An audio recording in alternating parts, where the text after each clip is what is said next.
cuanto a la tasación, por favor, hacer esta anotación. La tasación no tiene más objeto que fijar la base.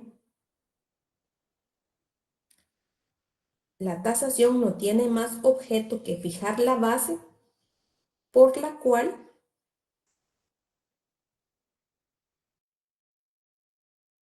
saldrán los bienes a subasta pública.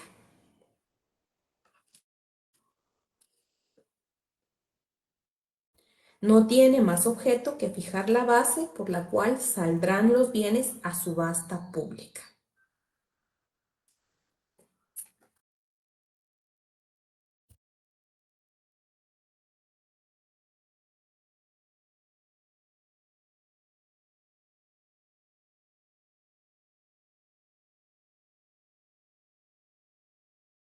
Ya. ¿Jafet? Artículo 312.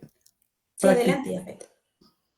Practicado el embargo, se procederá a la tasación de los bienes embargados.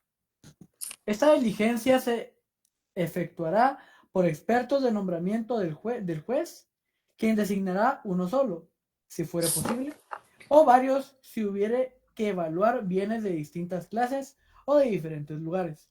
La tasación se omitirá siempre que las partes hubieran convenido en el precio que deba servir de base para el remate. Cuando se tratara de bienes inmuebles, podrá servir de base, a elección del actor, el monto de la deuda o el valor fijado en la matrícula fiscal para el pago de impuesto territorial. Gracias, Jafet. Entonces, como vimos, tiene sentido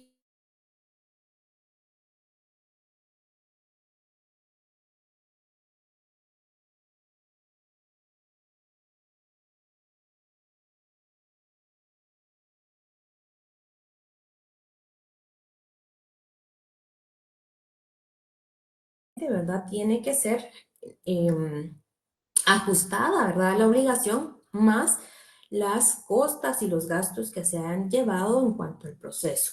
En este caso, el Código Procesal Civil y Mercantil pues nos establece que la diligencia un experto, ¿verdad? Que el juez debe nombrar a solicitud, ¿verdad? Del interesado también.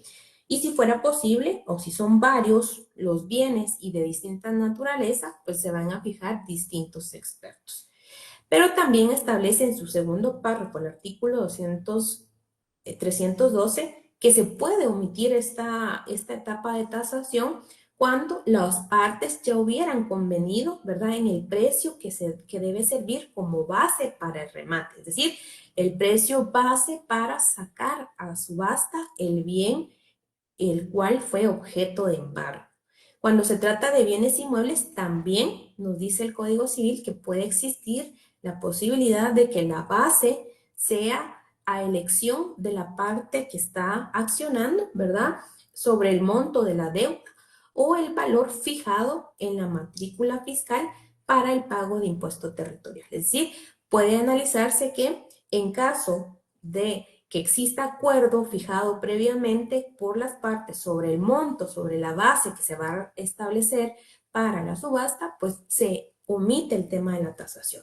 También puede establecerse que cuando sean bienes inmuebles, se puede estar a elección de la parte que está accionando, elegir el monto de la deuda, es decir, el monto que pues estableció el título como deuda líquida y exigible, como base para la subasta, o bien también pueden tomar como opción la base del pago de lo que esté fijado en la matrícula fiscal. Eso es como base, ¿verdad? Recordemos, y vamos a ver más adelante, que esta base únicamente debe ser aquella que cubra, ¿verdad?, la cantidad, o que se espera que cubra la cantidad, porque vamos a ver que cuando se saque a subasta, quienes estén interesados deben tener presente esa base y pues mejorarla, ¿verdad? Para que el remate se ha fijado a quien dé una propuesta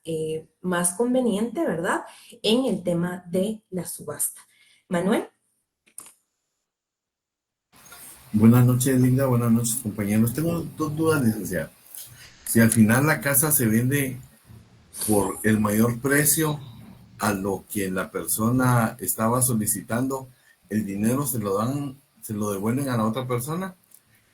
Y segundo, la persona a la que está exigiendo el pago puede recibir el bien o se tiene que rematar a fuerza, digamos. Si puede recibir el bien o se tiene que rematar, como usted mencionaba. No, vamos a ver justamente más adelante que existe el derecho de tanteo, ¿verdad? Ya en el tema del remate per se, vamos a ver todas estas dos cuestiones que usted indicaba, Manuel. ¿Qué pasa, por ejemplo, si estamos diciendo que se fija una base y esa base, por ejemplo, se acuerda que sea el monto de la deuda, pues va a tener, ¿verdad? También los interesados, obviamente van a tener la base sobre el cual está valorado, ¿verdad? Entonces, digamos que la puja o las propuestas difícilmente van a ser como triplicadas, a menos de que sea un bien, pues, súper cotizado, ¿verdad? Pero por lo general van a ser sobre la base del adeudo y del valor que ésta tenga. En caso sea más, ¿verdad?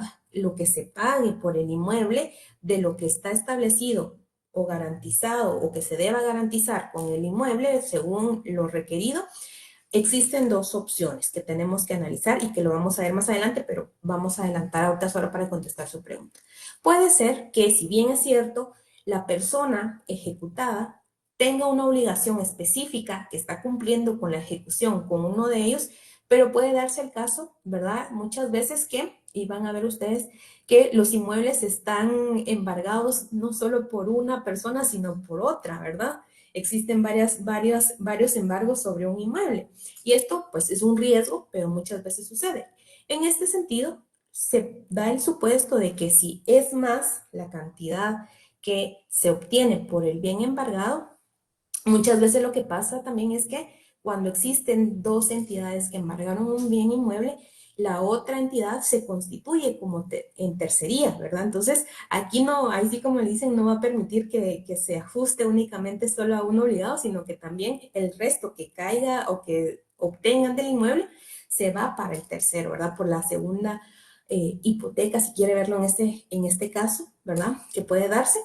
O, si bien es cierto, no hay ninguna obligación más allá que la obligación que se está ejecutando, en este caso se puede devolver el remanente a la parte que pues está en deuda, ¿verdad? Con la parte accionante, se puede devolver. Y en cuanto a lo segundo que mencionaba, también nuestro código prevé, y lo vamos a ver más adelante, que se puede, a elección de la persona accionante, solicitar la adjudicación en pago. ¿Qué quiere decir la adjudicación en pago?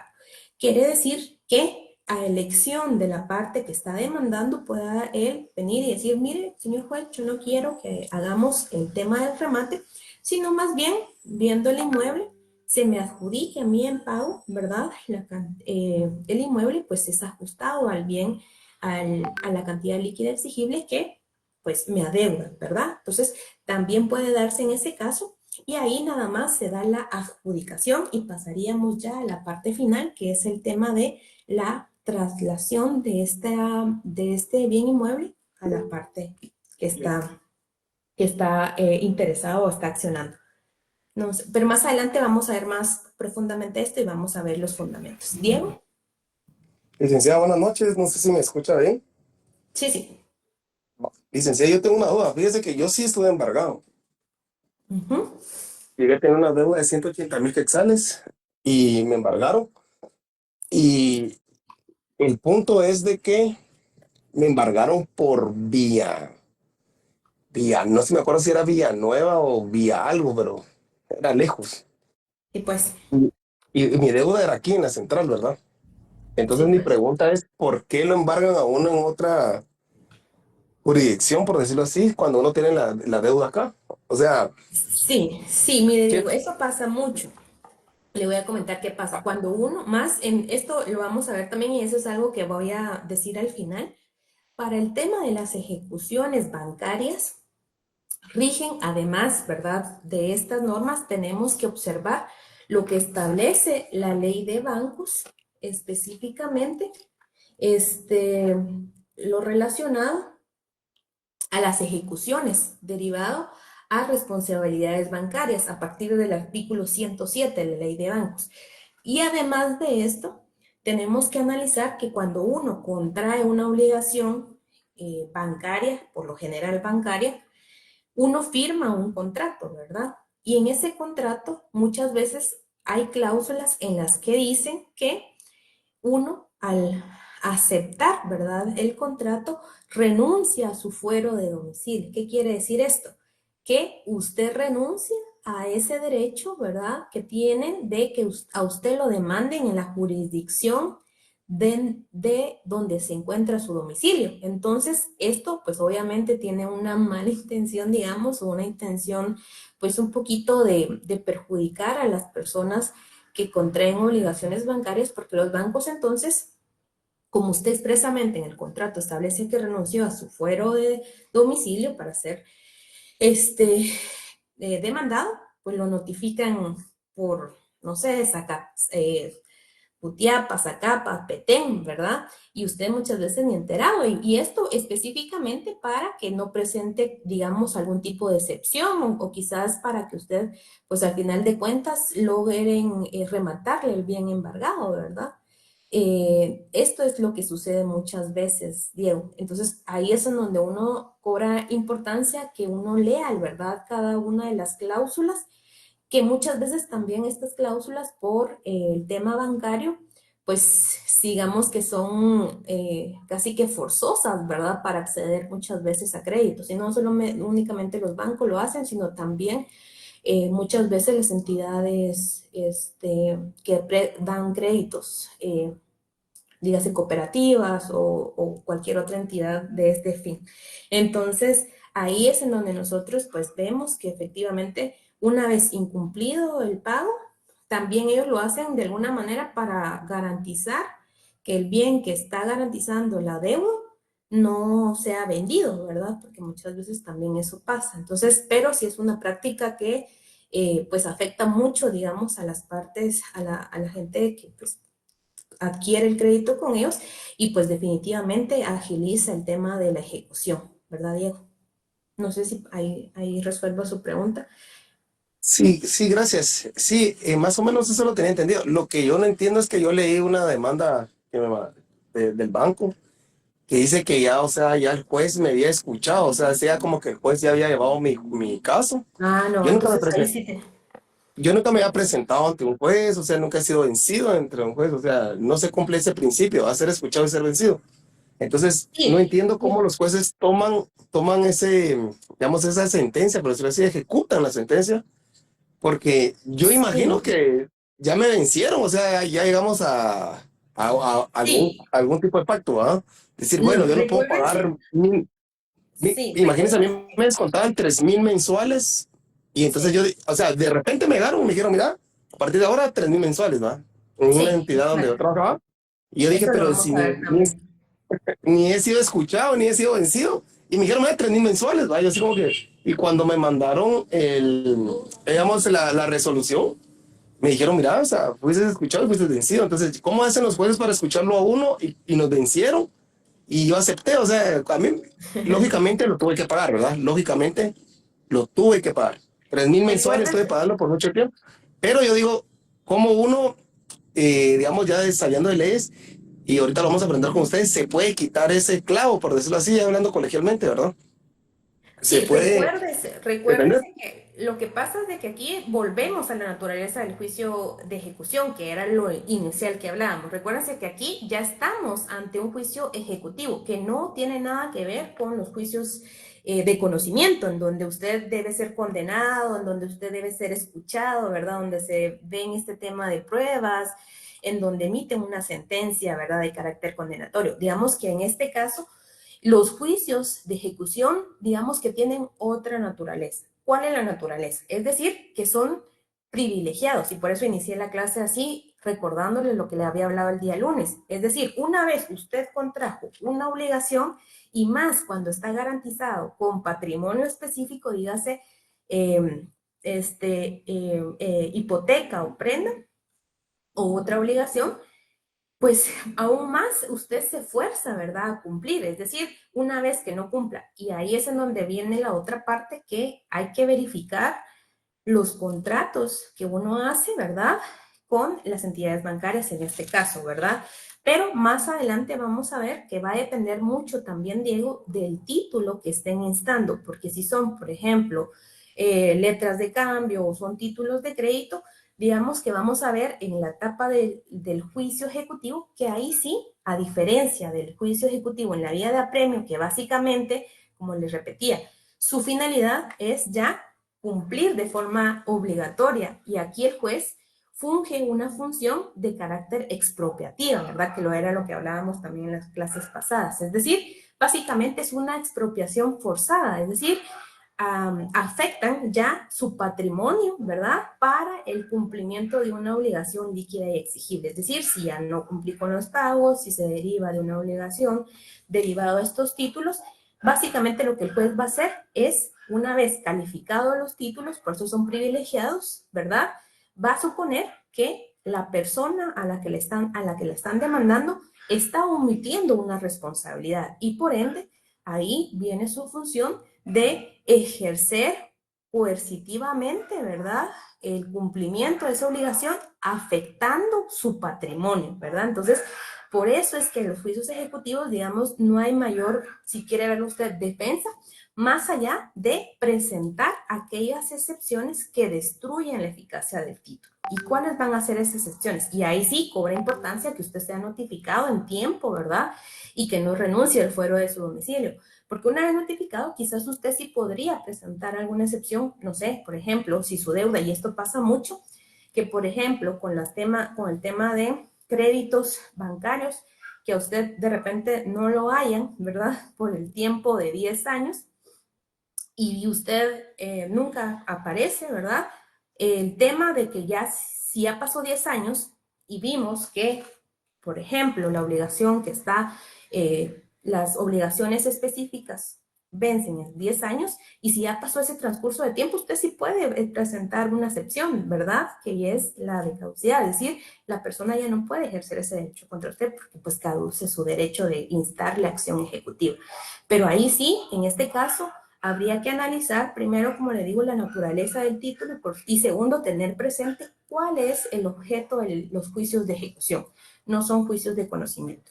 Ahora bien, vamos a ver más adelante que en el juicio ejecutivo, a diferencia del juicio en la vía de apremio, sí existe una pequeña fase, digamos, de conocimiento en donde usted sí puede presentar una oposición, ¿verdad? Y que no necesariamente debe encajar en el tema de las excepciones, ¿verdad? Ahí, Ana Azucena tenía levantada la mano también.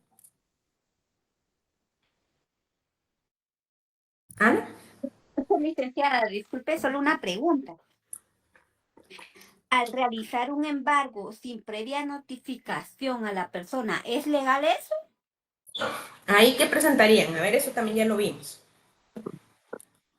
Según el artículo 61. Artículo 61.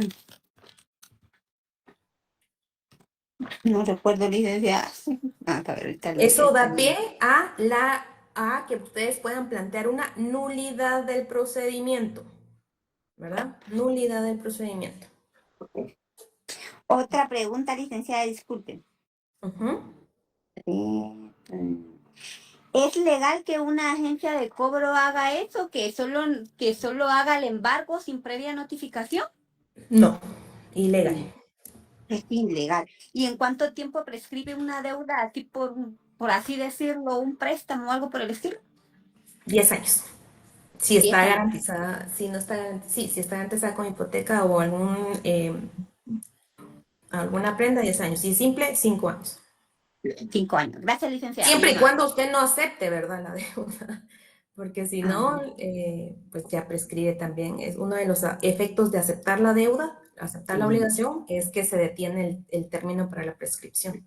Ah, bueno. Gracias, licenciada. Muchas Muchas gracias. veces los bancos lo que hacen, por ejemplo, es los empiezan a hostigar, que ahora con la ley de bancos eso es delito y está prohibido, pero muchas veces lo que hacían era hostigar, ¿verdad? A la persona y hacían que firmaran, por ejemplo, un convenio. Ahí pues ya usted pues pierde el tema de la prescripción. Si por ejemplo, muchas veces cuando ven los créditos que van por el año 5 empiezan a llamar a las personas, a buscarlas a donde sea, con tal de que firmen un convenio o transforman la obligación en un pagaré financiero y ahí ya se convierte nuevamente en otra responsabilidad. Eso es mucho lo que hacen los bancos, entonces mucho cuidado también con firmar pagarés financieros, ¿verdad? Gracias, licenciada. Vamos a seguir bien.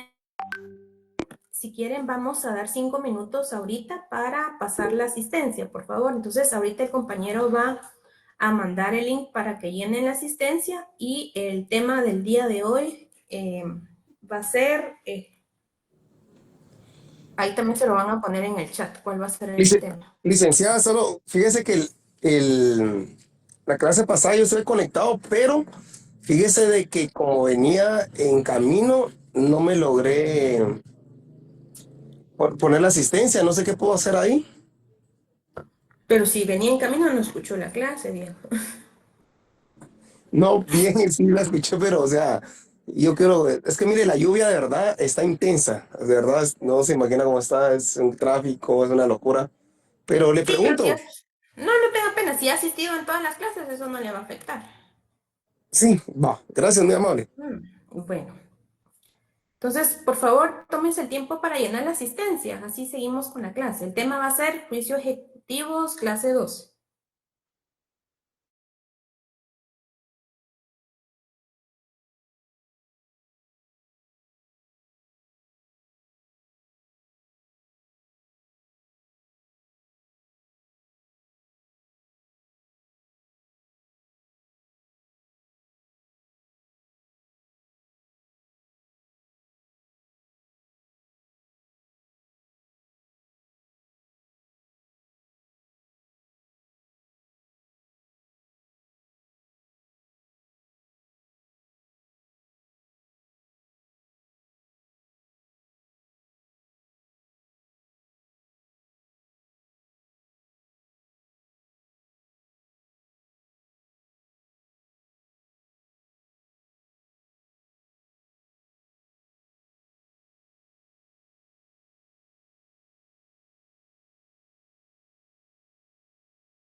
Bueno, vamos a continuar entonces.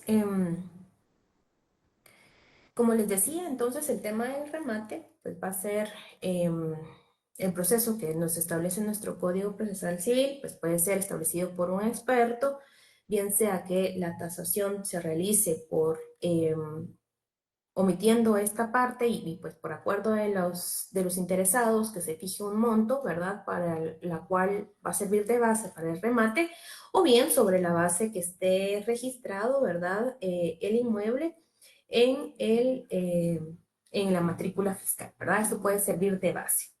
Luego del remate, el juez va a ordenar, ¿verdad? A emitir la orden de remate y esto lo vemos en el artículo 313, orden de remate. Y esto nos establece que hecha la tasación o fijada la base para el remate, se ordenará la venta de los bienes embargados anunciándose 3 veces por lo menos en el diario oficial y en otro de los demás circulación. Además, se anunciará la venta por edictos fijados en los estrados del tribunal y, si fuera el caso, en el juzgado menor de la población a que corresponda el bien que se subastará durante un término no menor de 15 días. Entonces, vamos a ver que la orden de remate debe ser, ¿verdad?, publicado 3 veces durante 15 días en el diario oficial. Vamos a subrayar eso, ¿verdad? 3 veces en el diario oficial. Además, tiene que establecer que se debe fijar un edicto en el estrado del tribunal que esté conociendo del juicio ejecutivo.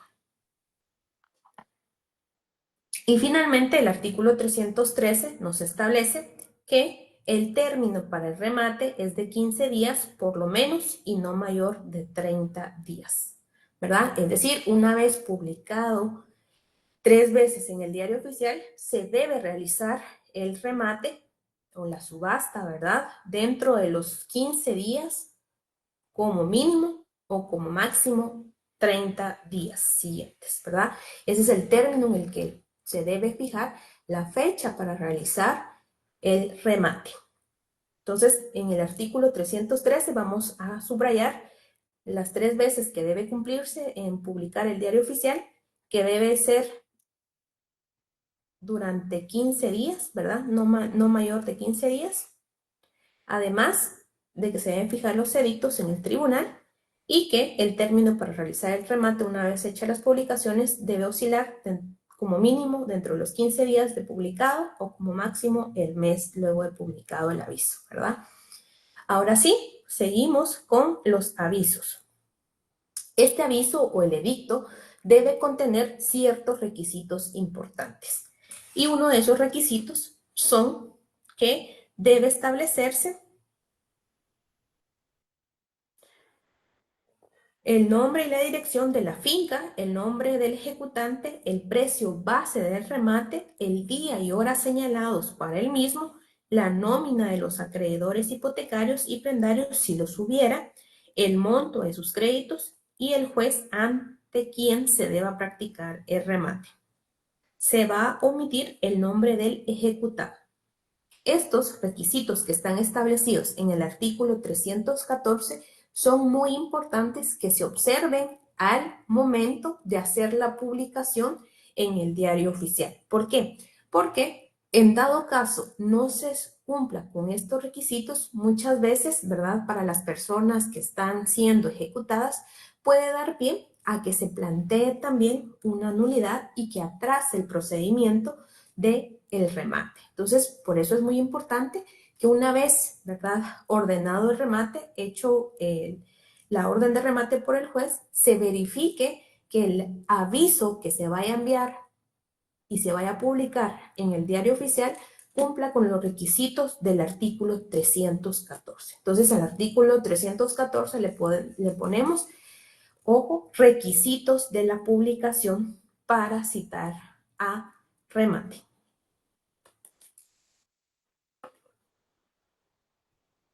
Eso está en el artículo 314.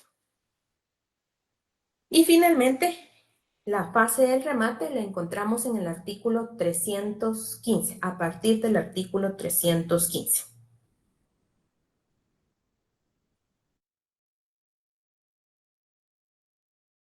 En el artículo 315 que corresponde al remate, vamos a hacer una anotación antes de entrar a ver cuáles son las fases que corresponden a el remate.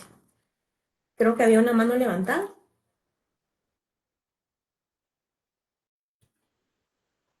¿No? Bueno, antes de entrar entonces a analizar el artículo 315, vamos a hacer una anotación ahí y vamos a colocar lo siguiente. Si los bienes embargados consisten en dinero efectivo, si los bienes embargados consisten en dinero efectivo o en depósitos bancarios, no se llevará a cabo la subasta. No se llevará a cabo la subasta, sino bien, en este caso, se da la adjudicación forzada.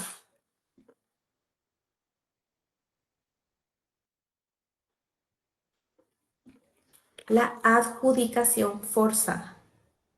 ¿Qué quiere decir esto? Que si los bienes, ¿verdad?, que se hayan embargado son cuentas, por ejemplo, cuentas bancarias que ajusten la cantidad exigida, por ejemplo, una cuenta de una persona que si la deuda, por ejemplo, oscila en 100,000 y se le embargó una cuenta de ahorro que tenía esta cantidad de 100,000, no vamos a proceder, ¿verdad?, con el remate o en la fase de subasta, sino más bien en estos casos particulares, cuando se trate de dinero en efectivo, se va a dar una adjudicación forzada. ¿Esto qué quiere decir? Que el juez, en vez de emitir la orden de remate, va a emitir una resolución en donde establezca la adjudicación de esa cantidad y libre despacho a las entidades bancarias que tienen estas cuentas, por ejemplo, para que se adjudique ese dinero, ¿verdad?, en favor de la persona requirente o la persona que accionó en la vía de ejecución. Esto es muy importante que analicemos que entonces, si se tratan de bienes embargados como cuentas o dinero en efectivo, esto del remate se omite y el juez, en vez de ordenar, como vuelvo a repetir, en vez de realizar la orden de remate, emite resolución en donde adjudica, ¿verdad?, esa cantidad de dinero embargada o la cuenta embargada para que se traslade, ¿verdad?, dicha cantidad a favor de la persona que está accionando. Entonces, eso es muy importante. También vamos a analizar entonces, ahora sí, que en caso de que sean inmuebles o que sean otros bienes que no correspondan a dinero o depósitos bancarios, sí vamos a proceder con la etapa del remate. El artículo 315 del Código Procesal Civil y Mercantil establece, primero, el día y hora señalados, es decir, el día y hora señalado en la publicación, ¿verdad?, del aviso de remate, que ya vimos que es uno de los requisitos esenciales que nos establece el artículo 314, ese día y hora señalado, el pregonero del juzgado anunciará el remate y las posturas que se vayan haciendo, de las cuales el secretario tomará nota. Cuando ya no hubiera más posturas, el juez examinará y cerrará el remate declarando fincado en el mejor postor y lo hará saber por el pregonero. De todo esto se levantará un acta que firmará el juez, el secretario, el rematario y los interesados que estén presentes y sus abogados, ¿verdad? Esto quiere decir que al momento en el que pues se cita a las personas, se va a hacer a través, ¿verdad?, de el pregonero, se va a solicitar las posturas, es decir, se va a solicitar que las personas interesadas muestren cuál va a ser la cantidad que ellos pues ofrezcan sobre el bien, tipo pues establecer quién da la mejor cantidad, ¿verdad? Pero siempre y cuando exista una base, y por eso también la base sobre la cual se empieza la subasta debe ser publicada, ¿verdad? Porque en la lógica, quien quiera optar a la subasta debe mejorar esa base, ¿verdad? Cumplir con esa base y ser mejorada, y quien tenga la cantidad más grande, pues a esta persona es a quien se le va a dar ese derecho de, pues, fijar el inmueble a su favor. Y en este primer apartado vamos a hacer otra anotación. En este primer párrafo del artículo 316 vamos a colocar esto donde dice, en la parte donde dice, el remate declarándolo fincado en el mejor postor. Donde dice en el mejor postor vamos a hacer una anotación. Si pueden hacerlo, vamos a poner actividad que configura una enajenación forzada. Actividad que configura una enajenación forzada.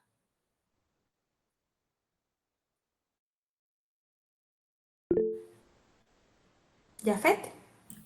Lidia, disculpe, ¿qué artículo dijo? 315, remate. 15. Donde dice se fijará en el mejor postor. Actividad que configura la enajenación forzada.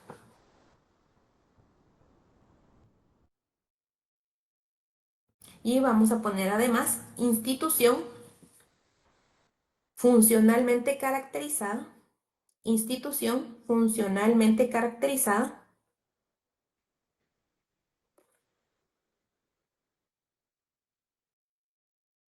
por la concurrencia enfrentada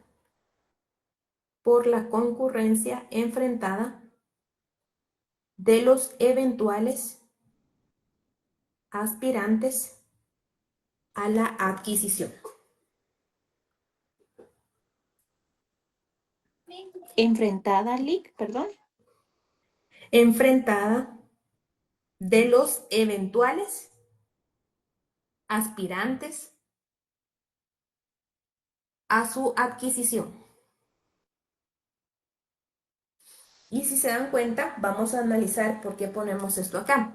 Porque efectivamente aquí es en donde se configura también una de las funciones, ¿verdad?, expropiativas que tiene el juez, y se configura esa enajenación forzada. ¿Por qué enajenación? ¿Qué es enajenar? Enajenar es sinónimo de vender, ¿verdad?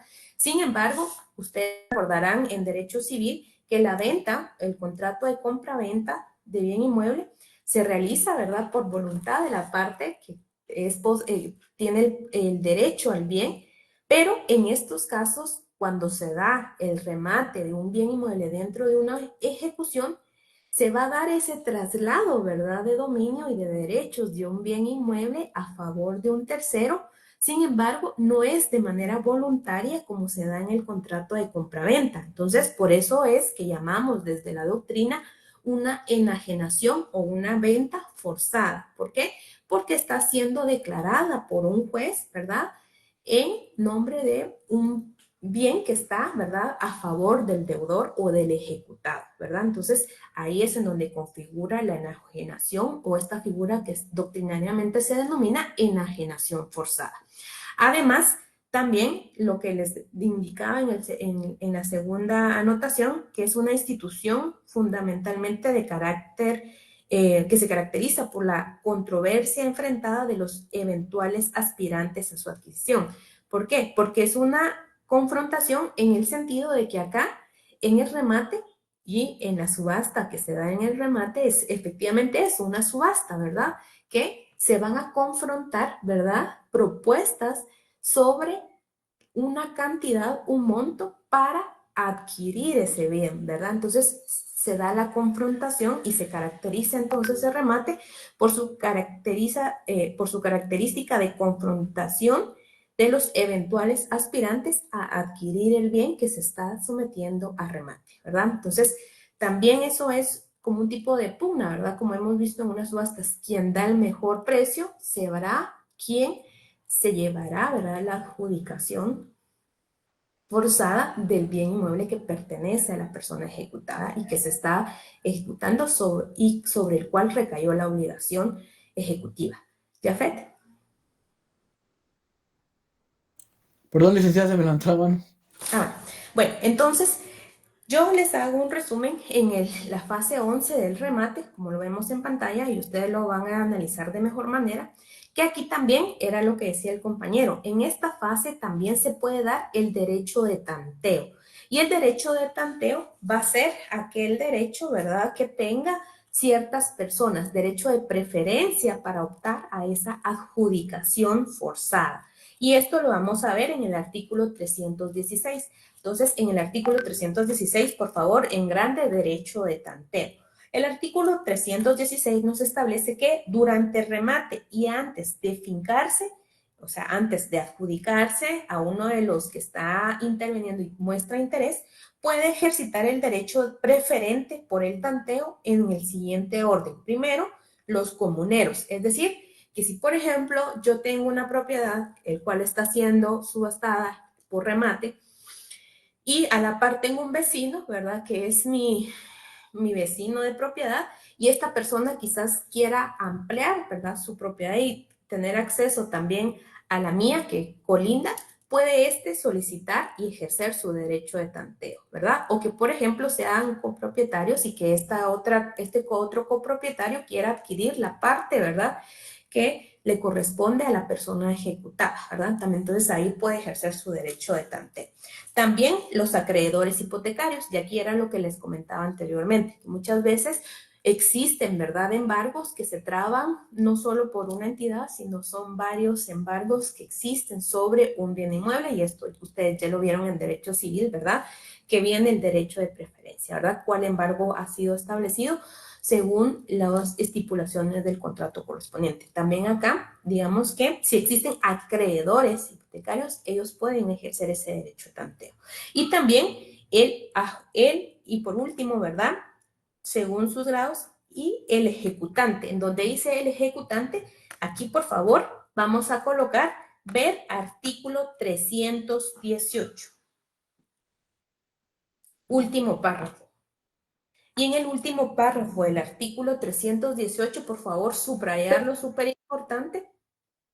Artículo 318. Eso lo vamos a poner donde dice, finalizando el artículo 316, derecho de tanteo.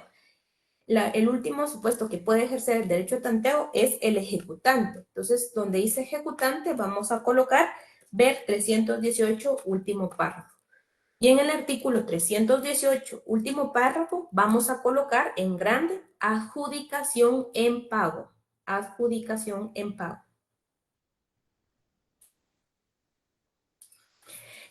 Y el artículo 318, en su último párrafo, nos establece: en cualquier caso, el ejecutante tiene derecho de pedir que se le adjudique en pago los bienes objetos del remate por la base fijada para este, debiendo abonar la diferencia si la hubiera, ¿verdad? Si el bien se fija sobre una base que cubre, ¿verdad?, más allá del monto exigible, dice el Código Civil que puede esta persona, el ejecutante, es decir, la persona accionante, el interesado, solicitar que se le adjudique en pago ese bien, y si la cantidad, ¿verdad?, en la que estuviera valorada por la tasación ese bien es mayor de la cantidad que se le adeuda, pues puede en este caso abonar la diferencia, ¿verdad? O si no es suficiente, el deudor abona la diferencia que corresponda, ¿verdad? Pero ese derecho también es un derecho que le corresponde a la persona accionante, ¿verdad? No esperar que se haga la venta en pública subasta y adquirir el dinero, sino más bien, en este caso, solicitar que se le adjudique el bien sobre el cual recayó el embargo, ¿verdad? O los bienes sobre los cuales recayeron el embargo. ¿Jafet? Leida, ¿me puede ampliar un poquito más esto del derecho de tanteo? Es que, ¿qué pasa aquí? Se paga, digamos, en orden, se paga totalidad de la deuda del que esté primero en lista, digamos. No, es que Y, aquí es para quien quiera ejercer la compra del bien, Jafet. es para adquirirlo ellos. Exacto, es para Ah, adquirirlo. Ujú. ok. Digamos que antes de que sea pública subasta, porque su nombre lo dice, pública subasta, estas personas, por ejemplo, lo que le decía, una copropiedad, por ejemplo, que usted y yo seamos copropietarios de un bien, ¿verdad? Pero su parte alícuota está embargada y se embargó, yo puedo ejercer mi derecho de tanteo y antes de que se haga la pública subasta, que un tercero sea mi copropietario, yo puedo solicitarle al juez que yo sea la primera en que haga mi postura, ¿verdad? Siempre y cuando fije o cumpla yo con el dinero base sobre el cual se hizo la tasación y pues compre, digamos, entre comillas, compre ese bien que están subastando, ¿verdad? Entonces yo como copropietaria puedo hacer mi derecho de tanteo, ejercer mi derecho de tanteo. O bien, la persona también que está haciendo el accionante, si tiene interés, en vez de que se le dé el dinero, ¿verdad? Líquido, pues solicitar que se le adjudique en pago ese inmueble, por ejemplo, si es un inmueble. Entonces, el derecho de tanteo, digamos, es para adquirir el bien, ¿sí? Gracias. Eduardo. Buenas noches, licenciada. Disculpe, con este tema me surge una duda. En el caso Uh-huh.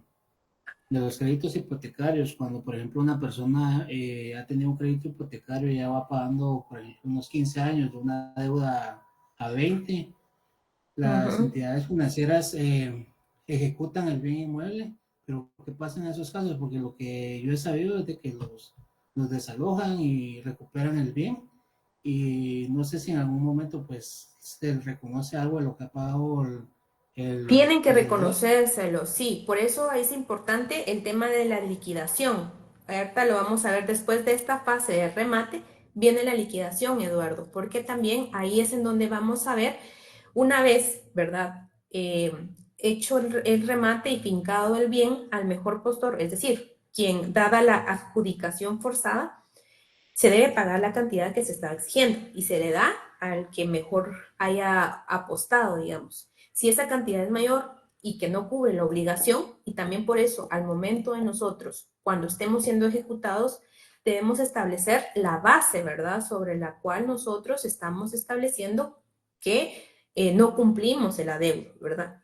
Porque en la liquidación debemos establecer cuál es ese monto líquido exigible. Si el bien se vendió por más, ¿verdad? Por ejemplo, en este caso, si se liquidó o se estaba haciendo el embargo por una cierta cantidad de dinero y que estaba garantizado muchas veces por el propio inmueble, pero ya cumplió una cantidad en pago, digamos que no se le puede ejecutar por la totalidad del crédito que estaba soportando el embargo, ¿verdad?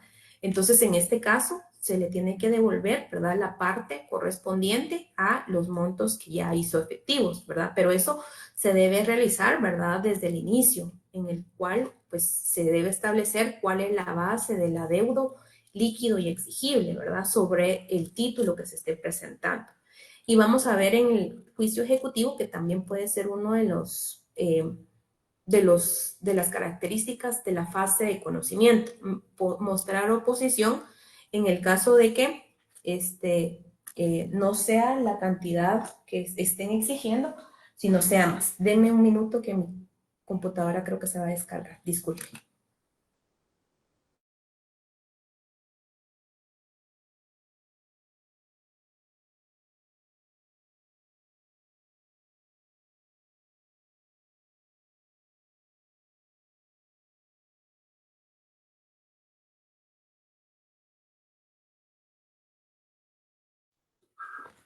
Perdón. Entonces, como le decía, ¿verdad? En este caso hay que tener presente que el título debe acompañar una obligación líquida exigible y un monto previamente establecido. En el caso de los bienes que están garantizados con embargo, en estos casos se debe establecer que si bien el inmueble es mayor, ¿verdad? Como le decía, el ministro ejecutor, ¿verdad? Debe hacer saber cuál es la base sobre la cual se va a embargar, ¿verdad? Entonces, ahí también hay que poner mucha atención porque uno pues también ahí puede referir, ¿verdad? Que no es la base total del procedimiento. Pero esto, como le decía, generalmente va a pasar en el juicio ejecutivo, no en los juicios en la vía de apremio por la naturaleza de los títulos. Ya vamos a ver más adelante si nos da tiempo, ¿verdad? Determinar esto. En el remate les hago la alusión a todos estos aspectos, derecho de tanteo y cómo se da, ¿verdad?, la adjudicación en pago. Una vez fijado al mejor postor, se hace la liquidación, que era justamente lo que les mencionaba, y la liquidación se encuentra en el artículo 319. La liquidación no va a ser más allá de establecer que monto efectivo se le va a trasladar a la persona que requirió la ejecución por parte de quien adquirió el inmueble. Y para esto se debe hacer el pago efectivo que se encuentra regulado en el artículo 320. Se emite el auto de aprobación de liquidación. Practicado el remate, será la liquidación de la deuda con intereses. El juez librará orden a cargo del subastador. Y luego se da el depósito de esa cantidad, del precio, ¿verdad? En el auto de aprobatoria de liquidación, el juez señalará al subastador un término no mayor de 8 días para que deposite en la tesorería de fondos de justicia el saldo correspondiente. Y en caso de incumplimiento, ¿verdad? Existe una responsabilidad del subastador. Es decir, si al final una persona adquirió el bien en subasta y luego no lo cumple, incurre en responsabilidad que puede recaer hasta daños y perjuicios. Y eso está en el artículo 317. También, posterior a esto del depósito del precio, se da así seguidamente la escrituración, es decir, ese traslado, ¿verdad?, del que hablábamos, esa enajenación forzosa se configura a través de una escrituración. Y esto lo debe ordenar el juez en el término de 3 días para que otorgue la escritura traslativa de dominio, y en esta fase, antes de terminar, se puede dar el rescate de los bienes. Y finalmente se da la posesión del bien y ahí finaliza el proceso de ejecución en la vía de apremio. Hasta aquí, ¿verdad? Es donde hemos visto el tema de la ejecución en la vía de apremio, y les voy a compartir el esquema que es casi similar del juicio de ejecución. Después lo vamos a abordar más profundamente. Les voy a terminar de mandar una diapositiva y estas esquemas para que ustedes lo puedan analizar, y como les dije, les voy a mandar también un ejercicio para que ustedes puedan empezar a practicar para el examen, y para los que quieran y puedan estar, vamos a dar un repaso el día sábado a las 8 de la mañana. Con los compañeros les voy a compartir el link para que los que se puedan conectar, ¿verdad?, podamos dar un repaso general y terminar algunos puntos particulares de la ejecución. Hasta aquí el día de hoy, gracias por su atención y estamos en comunicación. ¿Jafet? Linda, el contenido del examen es hasta lo viste el día de hoy. Sí, hasta el esquema que les voy a compartir de la ejecución. Ok, gracias. En la ejecución en el juicio ejecutivo. Sí, ¿Hay horario, disculpe, para el examen? Gracias, licenciada. Sí, ya se los compartieron desde el día de lunes, Brandon, usted no estuvo en la clase. Bien, el horario. Sí, ya estamos. Nos toca el día jueves. Licenciada. 8. Miércoles 8. Ajá, es que sí sabía, no, el 9 creo que es. O el jueves 9, ¿verdad? No sé qué día. Ajá. Uh-huh. Solo el horario era la que no me acordaba. 5:30. 5:30. Muy amable. Sí, por favor, traten de estar puntuales, porque recuerden, en la última clase, en el último examen les costó terminar y después solo tenemos 1 hora. Claudia y luego Brandon. No, Brandon creo que ya participó. ¿Claudia? Claudia, no Sí, sé. licenciada, disculpe, ¿alguna posibilidad de que el repaso pudiera ser en otro horario? Muy agradecida por su apoyo, pero muchos estamos en clínicas justo a esa hora. No sé, usted nos indica. Sí, es que como por eso les había dicho el día lunes, pero nadie me dijo nada. Entonces sí, ya fijé mi agenda para a las 8. Sergio. Bueno,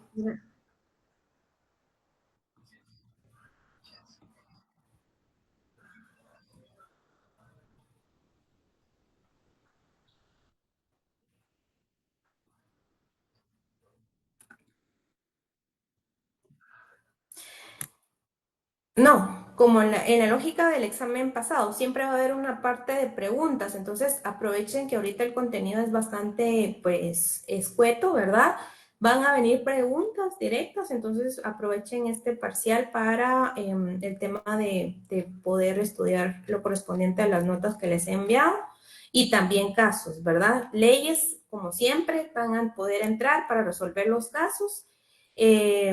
También van a haber ejercicios prácticos, ¿verdad? Entonces, que era lo que hablábamos el día lunes, ¿verdad? El tema de la presentación quizás del escrito, el encabezado con los requisitos esenciales, ¿verdad? Que eso ya lo hicieron, ¿verdad? Entonces, leyes sí, van a venir casos y una parte de preguntas, como el examen pasado. Bueno, yo creo que ahorita voy a verificar, porque unos están diciendo el repaso en la noche. Voy a tratar de verificar si es más favorable que estén en la noche, ¿verdad? Para que todos podamos estar en el repaso, y si no, pues lo dejamos para el día. Pero voy a mandar el mensaje con los compañeros. Bueno. Muchas gracias, licenciada. Feliz noche. Bueno, feliz noche.